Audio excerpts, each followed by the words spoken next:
तो बच्चों आपके एग्जाम चल रहे हैं, एग्जाम का माहौल चल रहा है। एग्जाम का माहौल चलते समय ये वाला भी तस्वीर सबका बन रहा होगा, किताबें खुली होंगी, मन में डर आ रहा होगा, डर भी लग रहा होगा यार एग्जाम में क्या होगा, एग्जाम में क्या होगा, एग्जाम का पेपर कैसा आएगा, हम एग्जाम में लिख पाएंगे नहीं लिख पाएंगे, क्या हमने जो पढ़ा वो तैयार हुआ कि नहीं हुआ। ये सारी चीज़ें आपके दिमाग में बस चलते रहते हैं। तो मतलब एग्जाम टाइम में एक विद्यार्थी क्या करता है, अपने से ही द्वंद्व करता रहता है, अपने से ही लड़ता रहता है कि मेरा ये चीज़ वीक है, मुझे ये चीज़ नहीं आता, मेरा ये होगा, मेरा वो होगा, पेपर में ऐसा हो जाएगा। यार ऐसा क्यों सोचना, ऐसा क्यों सोचना भाई? क्या सोचने का कोई हल है तो बताओ? कोई हल नहीं है, तो इन सोच का भी कोई मतलब नहीं है भैया। इस प्रकार का चेहरा आप लोग न बनाइए, रिलैक्स होइए। आप रिलैक्स होकर जो पढ़ रहे हैं उस पर ध्यान रखिए। क्या वो चीज़ें आपको समझ में आई तो ठीक नहीं है तो उसको रिवाइज करिए, उसके तरीकों को देखिए। ये मत टेंशन पाले दिमाग के अंदर कि मेरा कुछ छूट गया, क्या मैं उस समय तक रिवाइज कर पाऊंगी या मुझे याद रहेगा कि नहीं याद रहेगा, क्योंकि अब नहीं ये सब चीज़ें सोचने की ज़रूरत है भाई। क्योंकि आपको जितना करना था आपने उतना कर रखा है, आप उससे ज्यादा अब नहीं कर सकते। पहली बात तो ये दिमाग में डाल लो, आपने जितना कर रखा उसी को रिवीजन करना है, उसी को रिवाइज करना है। अब आपको पैनिक नहीं होना है, एग्जाम फोबिया अपने माइंड में क्रिएट नहीं करना है, ऐसा कुछ होता ही नहीं है। बस आपको एक चीज ध्यान रखना है कि एग्जाम हॉल में आप जब पहुंच जाएं, पहली बात तो समय से थोड़ा पहले पहुंचिएगा, ठीक है। आराम से रिलैक्स होइए, आराम से अपने सामान को सामने रखिए। क्वेश्चन पेपर मिले, क्वेश्चन पेपर को ध्यान से पढ़िए। प्रश्नों में उत्तर कहीं ना कहीं छिपा होता है। ये क्या मैं बता रहा हूँ?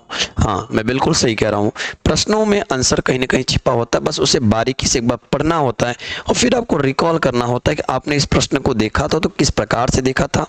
आप हो सकता है एक टॉपिक के प्रश्न कई प्रकार से बनते हैं ना, तो आपको टॉपिक अगर क्लियर है तो आप उस प्रश्न का उत्तर लिख सकते हो। उसमें हेजिटेशन वाली बात नहीं आनी चाहिए कि मैं इसका आंसर लिख दूं कहीं गलत नहीं हो जाए।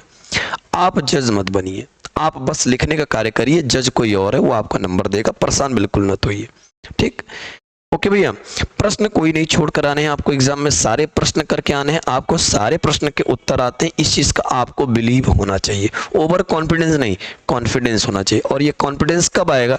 जब आप प्रॉपर रिवाइज करके जाओगे, बिना ये सोचे कि मेरे को नहीं आ रहा है, मेरा क्या होगा, मेरा पेपर खराब हो जाए। ये सब ओवर थिंकिंग, ये सब आपको अपने दिमाग से हटाना पड़ेगा भैया, ठीक है ना। फैक्ट बात बता रहा हूँ, ये आपको अपने दिमाग से हटाना पड़ेगा। बस आपको जाना है, फोकस रखिए कि आपने पढ़ाई की है, आप इससे ज़्यादा नहीं कर सकते थे, आपने मैक्सिमम पढ़ाई कर रखी है, अब ज़्यादा सोचने की जरूरत नहीं है। आपने जितना पढ़ा है आपको रिवीजन करना है।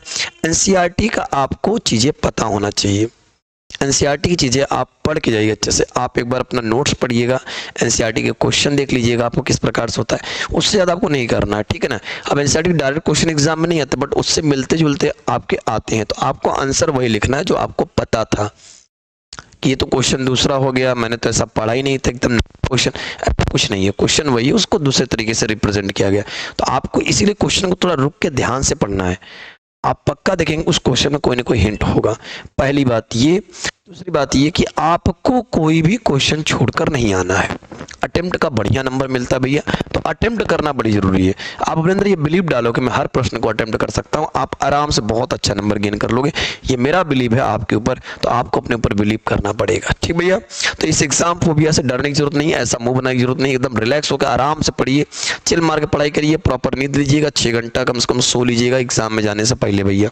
सोना बड़ा जरूरी है, क्योंकि भैया पता चला आप जागे रहो, पढ़े जा रहे हो, पढ़े जा रहे हो, पढ़े जा रहे हो, नींद रिलैक्स तो दे नहीं रहे, तो दिमाग में कुछ घुस नहीं रहा, बाउंस करके बाहर ही गिर जा रहा है बार बार। तो माइंड को थोड़ा ब्रेक दीजिए, आराम से सोइए, फिर प्रॉपरली उसको पढ़िए, ठीक। कोई दिक्कत नहीं। बहुत अच्छा पेपर होगा बच्चों, ऑल द बेस्ट आपके एग्जाम के लिए। मिलेंगे बेटा जी फिर एग्जाम के बाद।